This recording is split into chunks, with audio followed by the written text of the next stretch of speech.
Pakita mo na sa akin, paano ginagawa yung shake mo? Yes. Shake ng mama mo. Yan, baka gayahin nila. Okay lang ba sa'yo? Okay lang wala siya tatabi sa akin, magrambo lang kami. Grabe naman, bakit bloke-bloke yan nilalagay mo? Para masarap. Ayan, ano yan, Jack? Lemon. Lemon. Hindi naman weird yung lasa yan pag nilagyan ng ano. Saka mo husgahan mamaya. Jack, hahabulin kita pag sumakit yan ko ah. Ayan na, ayan May na. ano eh. May... Ano hahaluin yan? Ayan, laki-laki yan. May buto. Tepeng yelo. Ano yan, ano yan? Ano yan? Betchin. Konti lang, konti lang. Lagyan mo na dito, Jack. Ayan. Yung ganito kalaki, 120 nga yan. One size lang tayo dito. one size lang. May ice cream pa to sa ibabaw? Toppings lang. Oo nga eh. Itong mga vlogger na to, hindi ko alam ba't ganito mga ugali na itong mga to eh. Kung ano yung pinapahirapan nila ako eh. Okay na to. Meron pang toppings Meron yan. pa. Sibuyas. Gusto mo ba sibuyas lagay ko? Ayan na. Generous tayo eh. Ayan Generous. na.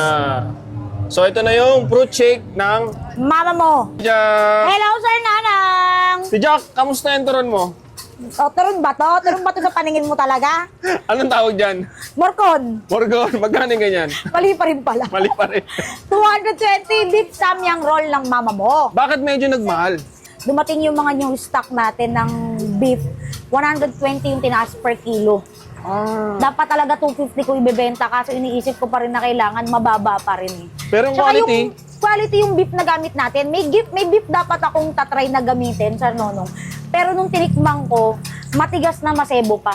Ayaw mo na ganun. Ayoko nang gano'n masaya tayo sa customer eh. Ipengi ako ng isang ganyan kung masarap pa rin ba yan. Masarap pa rin yan. Bukod dyan, may bago ka bang ano dyan? Yes! Ang fruit shake ng mama mo, tikman mo, ang bagong flavor na... O, dito lang tayo sa samjang kasi Yeah. maanghang na yung ano eh. Yung gochujang. Ay, yung samyang paste. Samyang buldak mo. Ito yung Cheese. cheese sauce. Wow, ang sarap. Sa mga dadayo, anong address mo dito sa bago mong tindahan? Guys, nandito tayo sa Muelle Hangout District. Sa Binondo po yan. Ayan po yung bagong tulay. Yan. Guys, para hindi kayo malito ha, hindi po to Esplanade. Ang Esplanade po nasa kabila yung Intramuros. Nandito po kami sa side ng Binondo. Side po ng Binondo, San Nicolas. So guys, nandito ulit tayo sa may tulay, dito mismo sa may San Nicolas. Ano to? San Nicolas, Binondo, Maynila. Ayan guys. Ito, is hindi ito yung Esplanade ha. Nandito sa kabila yun eh. Baka malito kayo. Sa kabilang side. Nandito may mga bagong putripan. Nandito si baga ng mama mo.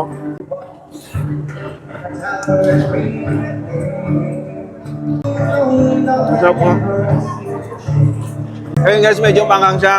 Pero halos ganun pa rin yung quality niya. Next natin tikman guys yung kanyang bago eh. Yung kanyang pipino shake. Pipino ba? Cucumber? Pipino. Sa Tagalog. Sarap siya. Refreshing talaga siya, no? Walang halong artificial flavor. Talagang bloke-blokeng pipino yung nilagay niya. And then konting asukal. Tapos 120 ganito kalaki. So kung pumunta kayo dito, tatambay kayo. Masarap tumambay dito, malamig, may mga kumakanta. Try nyo itong tikman guys. Try nyo itong pattern na to. Ano na to. Kaya ako sa inyo, kung napapanood nyo to, set na kayo, punta na kayo dito. Open naman sila dito, alas 4 ng hapon hanggang alas 12 ng gabi. Ayan. Dahil na.